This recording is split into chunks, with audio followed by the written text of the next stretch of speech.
to my bee yard. I have right now 9 colonies out here near Royce City, and so I thought it would be fun for you to see what's inside a beehive. So the first thing that a beekeeper always wants to have is make sure the smoker is going. So we have just pine shavings in here from like the kind that you would use in a chicken coop, and the smoke is to mask the alarm pheromone of the bees. The bees communicate with each other in just miraculous ways, and one of those ways is they send out an alarm pheromone when they feel under attack. And so you don't want that message to spread throughout the hive when you're opening it up. So that's why you're going to use smoke. So these are my nicest bees. They are golden Cordovans. And last time we were here, we put a feeder on them. So that's what this top white box is. And they ate all the food we gave them.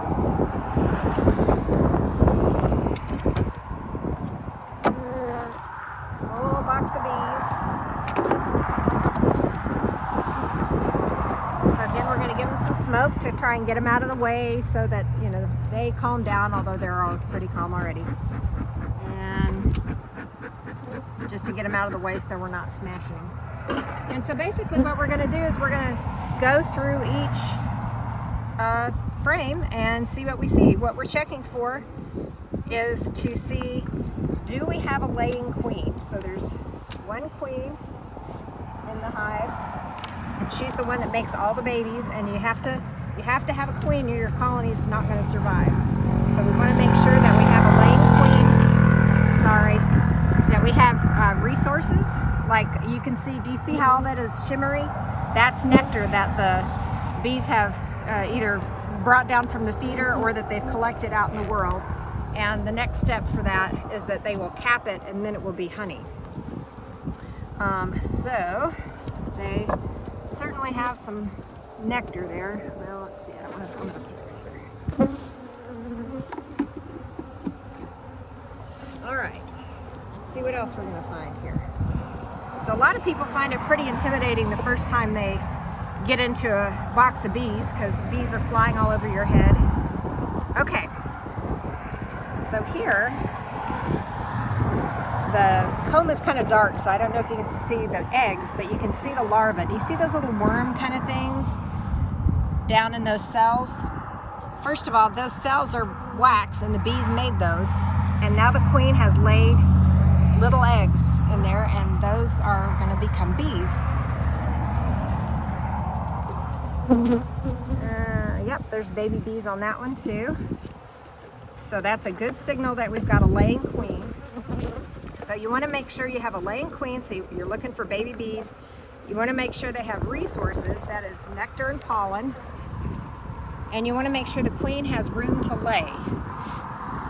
Just, do you see this solid looking stuff here? After the larva that I showed you before, they cap this over, and there are baby bees underneath that capping. And when the baby bee is ready to be born, in fact, you can see one right here that's gonna be born.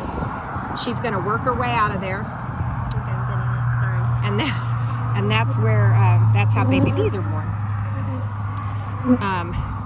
So there are 3 kinds of bees in a beehive. Most of the bees in the hive, and I think pretty much every one of them you see here, are worker bees. They are female, and they do things like take care of the babies, bring in the food, all that sort of stuff. Then, the only boys in the hive are called drones, and these kind of Kellogg's Corn Pop things, that's drone brood. When those are born, those are boys. And they're bigger, and so that's what those are. There's one in the middle. Here's a baby being born right here. So that's cool. So yeah, it takes them a while to be born. So, and then the third kind of bee in the hive, of course, is the queen. There's only one in the hive, and she only ever leaves the hive one time in her life, and that's just shortly after she's born. And she goes out on her mating flight. She mates with 12 to 15 drones. Oh, here's a drone right here. Let's see if we can get him. Where did I? Lost him.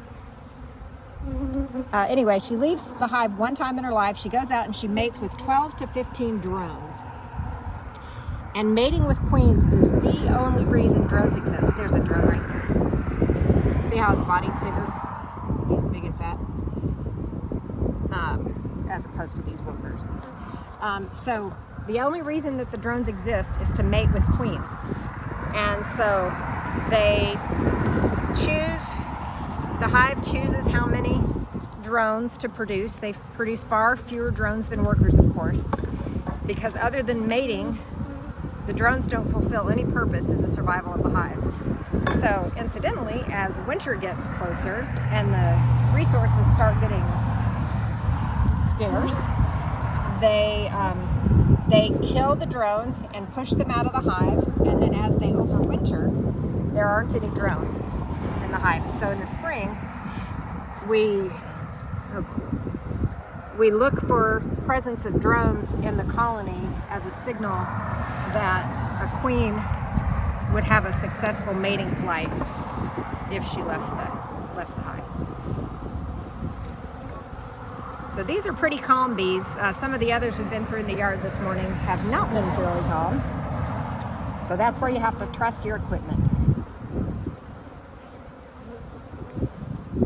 Yeah, we're seeing drones in all the colonies this week, so that's good. And you can see here the difference between, this is all worker brood here, and you can see the drone brood down there. It looks like, again, Kellogg's Corn Pops.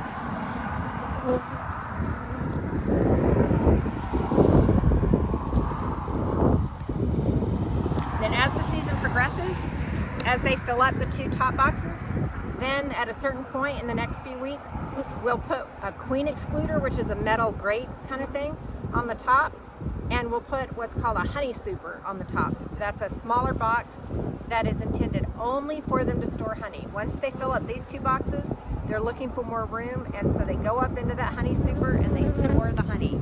And then in July or August, depending on a few things, we'll pull that honey super off, take it home, and harvest the honey, which is a wonderful, glorious time of the year, and then it starts all over again. So that's what's inside of a beehive.